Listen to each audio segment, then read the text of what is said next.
DPO कसूर इमरान किश्वर की थाना मुसाबाद में खुली कचहरी। डीपीओ कसूर इमरान किश्वर की थाना मुसाबाद में आमद के मौके पर सियासी समाजी जमातों के नुमाइंदों सहाफ़ियों की तरफ से फूलों की पत्तियां निशावर करके इस्तकबाल किया गया। डीपीओ कसूर इमरान किश्वर ने खुली कचहरी के दौरान मुसाबाद लैनी और इसके नवाही देहात से आने वाले साइलिन की शिकायत सुनकर इन्हें फौरी हल करने के अहकाम जारी किए। डीपीओ कसूर इमरान किश्वर ने रजवानी डकैत गैंग की गिरफ्तारी पर एसएचओ थाना मुसाबाद doctor Zulfikar Ali, sub inspector Tahir Khan, Mubashar ASC को नकद इनाम और तरीफी सर्टिफिकेट देने का ऐलान किया। इस मौका पर डकैत गैंग से बरामद होने वाला माल मसरूका मालकान में तकसीम किया गया। डीपीओ कसूर इमरान किश्वर ने डीएसपी सदर सर्कल जुल्फकार विरक, एसएचओ थाना मुसाबाद डॉक्टर जुल्फकार अली के हमरा सजरकारी मुहिम और कल्टीन का इफ्तिताह किया। इस मौका पर मुकदमा कत्ल के अफरीकान को भी सुना गया और तफ्तीशी अफसरान से क्राइम के हवाले से मीटिंग की गई।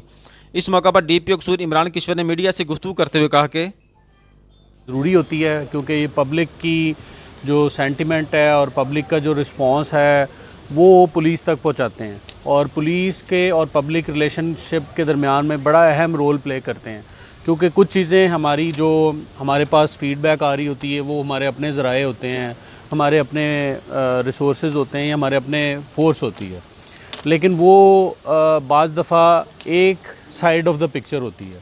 तो हमें दूसरी साइड जो पिक्चर की है, जो तस्वीर की दूसरा रुख है, और वो सारा दिखाना मीडिया की ज़िम्मेदारी है, और ताकि हमारे पास जो हक़ाइक़ हैं वो सिफ्ट हो के प्रॉपर पता चले कि हक़ाइक़ हैं क्या हैं किसी भी मामले के मतलब। ना सिर्फ हक़ाइक़ का बल्कि मीडिया से जो इंटरेक्शन है उसका ये भी फ़ायदा होता है कि जो इलाके के जो सेंटिमेंट और क्राइम के मतलब जो लोगों की राय है और ये क्रिमिनल्स के मतलब जो इन्फॉर्मेशन है उसमें बड़ा क्रूशल रोल प्ले करते हैं। तो लिहाजा मेरी तमाम अपने सबॉर्डिनेट्स जितने भी यहाँ पे एसएचओज़ और एसडीपीओज़ हैं उनको भी डायरेक्शंस यही है, और आईजी साहब की ऑफ कोर्स यही पॉलिसी है कि हमारा और मीडिया का कॉर्डियल रिलेशनशिप होना चाहिए, बेहतर इंटरेक्शन होना चाहिए। इम्प्रूव्ड का मतलब है कि जी आपके साथ जो फ्री फ्लो ऑफ इंफॉर्मेशन हो सकता है वो होना चाहिए। उसके अलावा जो पब्लिक है, जो खुली कचहरी का जो सिलसिला शुरू किया गया था जो कि कोरोना की वजह से हमने मुनक़ता कर दिया, उसको हमने दोबारा जोड़ा क्योंकि अभी अल्हम्दुलिल्लाह उसमें काफ़ी खातिर कमी आ चुकी है कोरोना के केसेस में।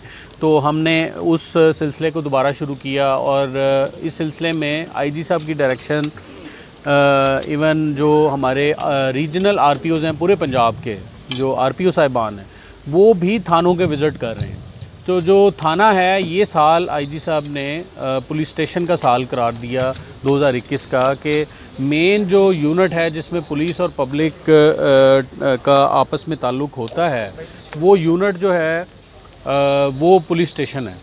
उस यूनिट में जब तक बेहतरी नहीं आती और उस रिलेशनशिप में इम्प्रूवमेंट नहीं आती तो उस वक्त तक पब्लिक सर्विस की डिलीवरी में और जो पब्लिक के लिए हम फैसिलिटेट करने की कोशिश कर रहे हैं लोगों को, उसमें बेहतरी नहीं आ सकती। तो लिहाजा थाने की यूनिट को बेहतर करने की ज़रूरत है। तो तमाम रिसोर्सेज जो हैं, जो चाहे वो फाइनेंशियल हों चाहे अदरवाइज़ दूसरे रिसोर्सेज हों, हम वो थानों की तरफ डाइवर्ट कर रहे हैं कि थानों में वो पैसे भी लगाए जाएँ। और इवन हम यहाँ तक जा रहा है कि कॉस्ट ऑफ इन्वेस्टिगेशन के जो पैसे हैं वो भी थाने की सतह पे एसएचओज़ के पास अवेलेबल हुआ करेंगे। उसमें भी अभी एक समरी गई हुई है, वो भी इंशाल्लाह ताला अप्रूव हो जाएगी और उसमें जो डीडीओ पावर्स हैं वो भी थाने की सतह पे एसएचओ को दी जाएंगी।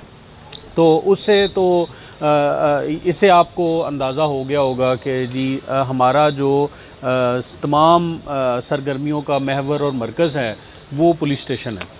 तो पुलिस स्टेशन को ही हमें मजबूत करना चाहिए, क्योंकि तमाम लोग जो है उनका इंस्टेंट एक्सेस फौरी तौर पे जो वो रब्ता कर सकते हैं वो या तो 15 का है और या पुलिस स्टेशन है, जिनका लोगों को ज़्यादा आइडिया होता है। तकलीफ़ में हो, कोई मुसीबत में हो तो 15 पे कॉल करते हैं।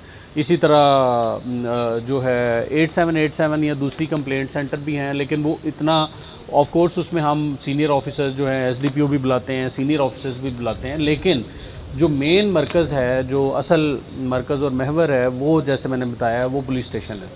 तो इंशाअल्लाह ताला इसमें जितनी बेहतरी ला सकेंगे पब्लिक को फैसिलिटेट करने के लिए थाने में, हमारा वीआईपी पब्लिक है, तो पब्लिक को हम समझते हैं कि जितना भी बेहतर सहूलियात दी जा सकें वो हम देंगे। इसका एक मिसाल है खिदमत मरकज़ जो बनाए गए। अब वो खिदमत मरकज़ में वो सहूलतें जो 14 सहूलतें दस्तयाब हैं, वो ऐसी सहूलतें हैं जिनके लिए लोग थानों में आया करते थे माजी में। अपना करैक्टर सर्टिफिकेट बनवाना है, वो कोई वेरिफिकेशन करानी है, कोई और चीज़ छोटी मुलाजमत में वेरिफिकेशन रिक्वायर्ड होती है, इस तरह की छोटी छोटी चीज़ें थी, या लर्निंग लाइसेंस वगैरह बनाना है, इस तरह की चीज़ें थी। तो उनको तमाम को खिदमत मरकज़ में इकट्ठा कर दिया गया कि लोग चूँकि थाने में आने से उस वक्त ऐसा एक माहौल था कि थाना में आने से ज़रा कतराते थे या मुश्किल पेश आती थी, या थाना ओवर बर्डन था जिसकी वजह से वो काम नहीं कर सकता था, तो वो उनको एक ही छत के नीचे 14 सर्विसेज प्रोवाइड कर दी गई। उसके बाद अब दूसरे स्टेप में पूरे पंजाब में आप कहीं से भी आप ताल्लुक़ रखते हैं तो पूरे पंजाब में किसी भी खिदमत मरकज़ पे जाके इन 14 सहूलतों में से FIR की कॉपी लेना चाहते हैं, करैक्टर सर्टिफिकेट बनवाना चाहते हैं, कोई वेरिफिकेशन मुलाजमत की करानी है, कोई और इस तरह के छोटे मोटे जो लाइसेंसिंग के मामलात हैं, वो आप पंजाब में कहीं भी खिदमत मरकज़ पे जाके वो ले सकते हैं। और उसका एक टाइम लाइन मुकर्रर है कि उस टाइम लाइन के अंदर अंदर उसने आपको सहूलियात मुकम्मल आपको वापस आना है। करैक्टर सर्टिफिकेट है तो वो 3 दिन का आएगा, कोई 24 घंटे का टाइम है, हर एक का टाइम है। तो एक बात। दूसरा, जो थाने में जो शिकायत होती थी कि फ्री रजिस्ट्रेशन ऑफ FIR नहीं होती, ये मेन एक कंप्लेंट थी पब्लिक की कि जी हमारी FIR हम रिपोर्ट कर देते हैं, फौरी तौर पर नहीं होती। अब उसमें हमने एक कंप्लेंट मैनेजमेंट सिस्टम बनाया है जिसमें जिस तरह से खिदमत मरकज़, अगर आप भावलपुर में भी बैठे हुए हैं और कसूर से मुतल्लक आपने कोई कंप्लेंट करनी है तो आप भावलपुर के कंप्लेंट सेंटर में आप जाके एक ऑनलाइन कंप्लेंट है वो भी कर सकते हैं। पुकार 15 पे आपने कॉल की तो वो आपकी ट्रांसफ़र यहीं पे हो जाएगी।